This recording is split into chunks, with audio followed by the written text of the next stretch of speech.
See it on my face, I made up my mind. Not another day, you're on borrowed time. Let me get away, yeah I'm running, yeah I'm running.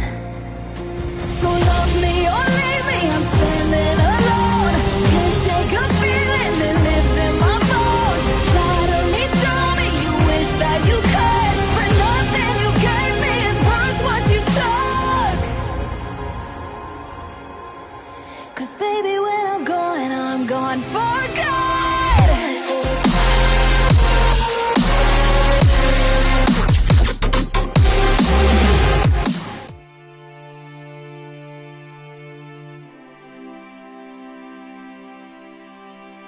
Melanjutkan dari kisah sebelumnya. Sebelumnya setelah memasuki jiwa makhluk bertangan 6, Xiaoyan menemukan akhirnya ada puluhan ribu jiwa di dalamnya sehingga dia memutuskan untuk mundur. Namun tiba-tiba kekuatan misterius muncul kembali sehingga meningkatkan kekuatan perebutan tubuhnya secara signifikan.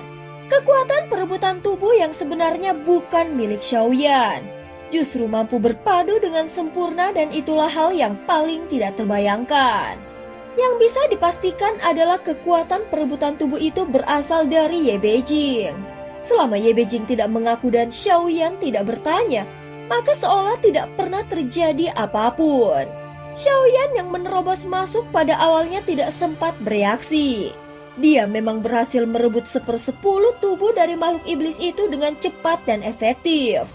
Namun 10.000 jiwa dari klan Ximing bukan makhluk yang bisa diremehkan. Entah bagaimana mereka melakukannya, tetapi 10.000 jiwa itu bisa berdiam secara bersamaan dalam satu tubuh. Dan kekuatan jiwa yang terkandung di dalamnya benar-benar mengerikan. Meskipun ada bantuan kekuatan perebutan tubuh, namun kekuatan itu hanya mampu membuat Xiaoyan bertahan sedikit lebih lama. Pada akhirnya di bawah serangan ganas 10.000 jiwa dari klan Ximing, jiwa Xiaoyan perlahan-lahan terdorong keluar. Untung saja dia sudah menyiapkan langkah antisipasi. Jadi meskipun dia terdesak, kekuatan jiwa yang melawannya tidak cukup kuat untuk benar-benar menghancurkannya dan masih berada dalam batas yang sanggup dia tanggung. Saat dia membuka mata, tahanan roh yang berada di sampingnya terlihat gelisah. Tekanan dari makhluk itu jauh lebih kuat daripada yang mereka perkirakan. Dan dia hampir tidak mampu menahannya lagi. Makhluk itu yang sebelumnya telah disegel dalam formasi kini tidak lagi bisa dikendalikan. Tubuhnya bergetar dan terpelintir dengan kuat. Formasi pembatas mulai retak sedikit demi sedikit dan akhirnya pecah berkeping-keping dengan suara yang menggelegar. Tubuh makhluk itu terlalu kuat. Tahanan roh, apa yang harus kita lakukan? Tanya Xiaoyan sedikit panik. Bagaimana aku tahu? Tahanan roh panik dan tidak tahu harus berbuat apa. Meskipun dia telah memperoleh Gyugan, itu tidak membuatnya lebih pintar. Lindungi jiwaku. Kalau tidak kita semua akan mati di sini. Xiaoyan mengepalkan tinjunya dengan erat. Adapun pertarungan ini masih jauh dari selesai. Musuh yang dihadapi sekarang benar-benar berbeda dari semua musuh sebelumnya. Halo kakak-kakak semuanya, maaf ya Mihu iklan sebentar. Mihu minta tolong untuk klik hype di kolom komentar ya, biar Mihu lebih semangat lagi. Terima kasih semuanya. Yuk lanjut lagi ceritanya. Bisa dikatakan hingga saat ini, selain Master Void inilah musuh terkuat yang pernah dia temui. Meski di belakangnya ada Ye Beijing, Xiaoyan sama sekali tidak berniat untuk mengandalkan Ye Beijing ataupun meminta bantuannya. Dalam hal pertempuran, Ye Beijing memiliki isyarat yang sangat jelas. Selama Xiaoyan tidak meminta bantuan, maka apapun yang terjadi meski sampai mati, Ye Beijing tidak akan turun tangan sembarangan. Kini sudah mencapai bagian terakhir dari diagram surgawi. Satu langkah ini merupakan pertarungan hidup dan mati sekaligus nasib yang ditentukan oleh langit. Makhluk iblis yang keluar dari pembatas itu mengeluarkan raungan yang panjang. Seluruh lautan bergemuruh seperti mendidih akibat pertarungan mereka. Sehingga gelombang besar terus menghantam dan permukaan gelombang laut setinggi puluhan ribu meter terangkat. Terlihat satu lapisan menyusul lapisan lainnya. Bagi ras-ras lain yang tinggal di lautan, pemandangan seperti itu tidak berbeda dari hari kiamat. Mengaktifkan tubuh fisik tingkat tinggi sangat menguras kekuatan Xiaoyan, sehingga pertarungan berikutnya pun menjadi semakin ganas dan brutal. Makhluk iblis itu memiliki 6 lengan, sehingga dalam bentrokan fisik itu dia sedikit lebih unggul. Xiaoyan harus meningkatkan kecepatan pukulannya agar bisa mengikuti hentakan tinju makhluk itu yang datang seperti mantra angin topan. Saat ini suara pukulan beruntun bergema tanpa henti. Sementara Xiaoyan bertarung, tahanan roh membantu menstabilkan kondisi mentalnya. Dan pada saat-saat tertentu menggunakan formasi pembatasan untuk mengacaukan serangan makhluk itu. Sejauh ini serangan makhluk itu tidak mampu menimbulkan ancaman besar bagi Xiaoyan. Namun jelas ada beberapa kekuatan yang seharusnya tidak mungkin dimiliki oleh makhluk tersebut. Makhluk itu hanyalah hasil ciptaan dari darah klan Yuanzhen melalui ritual khusus.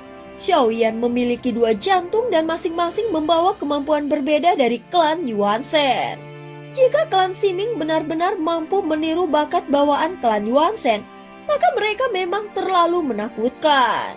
Kekuatan kehidupan yang dimiliki makhluk itu menyerap seluruh roh laut ilusi di sini menjadi bagian dari darah dan energi vitalnya.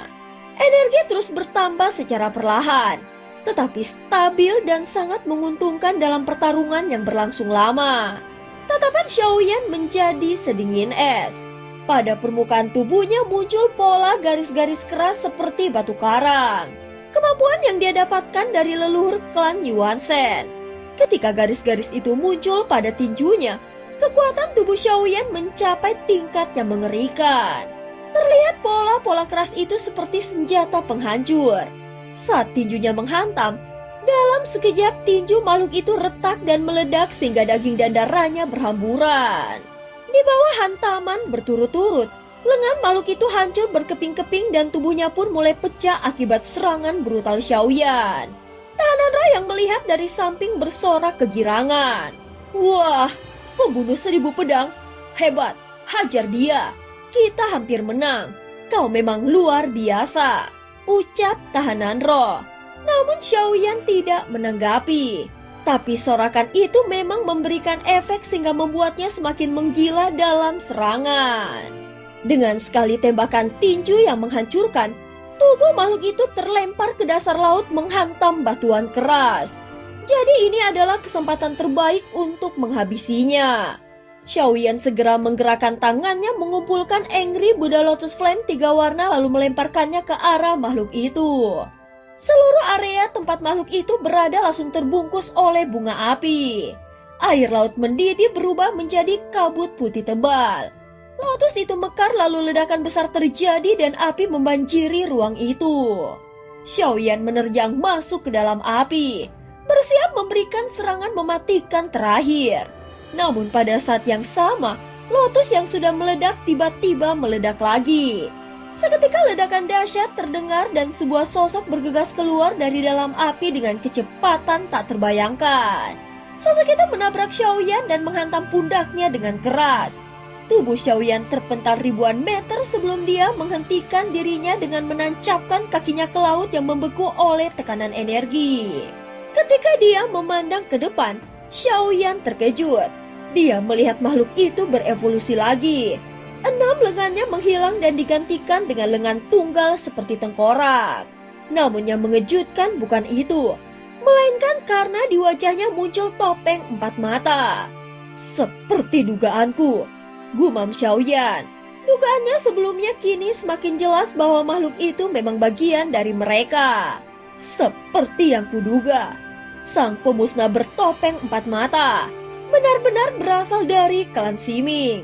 Pada saat ini Xiaoyan tidak lagi berpura-pura, karena pihak lawan sudah mengetahui identitasnya sebagai yang mulia.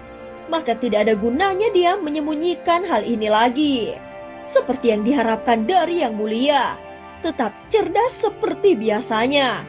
Makhluk bertopeng 4 mata itu tertawa dingin. Tetapi kekuatanmu sekarang jauh lebih lemah dari yang kubayangkan. Alasan mengapa klan Lingqiu dimusnahkan oleh klan Siming bukan karena kemampuan mereka lebih lemah, tetapi karena di antara klan Siming muncul satu sosok yang sangat kuat.